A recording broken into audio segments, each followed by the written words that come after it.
Voici 3 erreurs qui fragilisent la relation entre ton enfant et toi.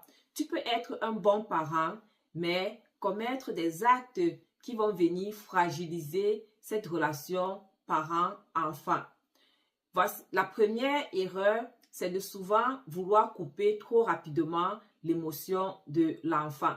Lorsque l'enfant ressent une certaine ou exprime une certaine émotion, il est important pour nous en tant que parents de ne pas minimiser cette émotion-là ou de ne pas vouloir à tout prix faire taire cette émotion-là chez l'enfant.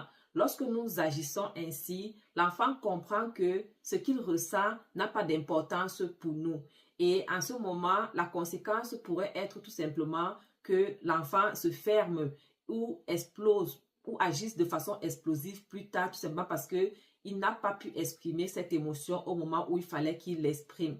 La deuxième erreur, c'est souvent de vouloir parler lorsque l'enfant est déjà débordé.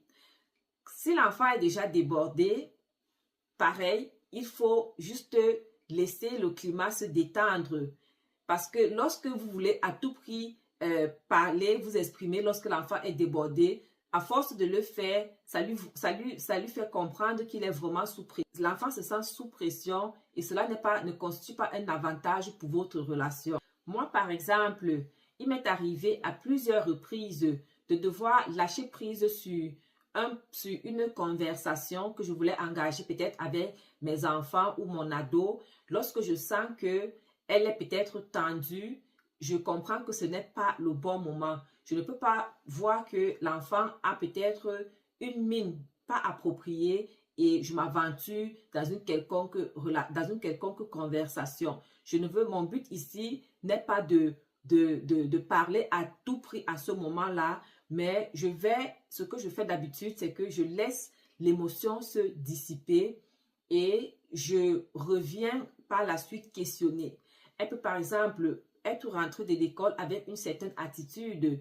Je comprends en ce moment qu'il s'est peut-être passé de quoi, elle n'a pas passé une bonne journée. En ce moment, je ne vais pas venir introduire une conversation, mais je vais d'abord venir questionner l'attitude qu'elle a eue en amont. Je vais venir savoir ce qui s'est passé dans sa journée, qu'est-ce qui a marché, qu'est-ce qui a fonctionné, qu'est-ce qui a moins bien fonctionné.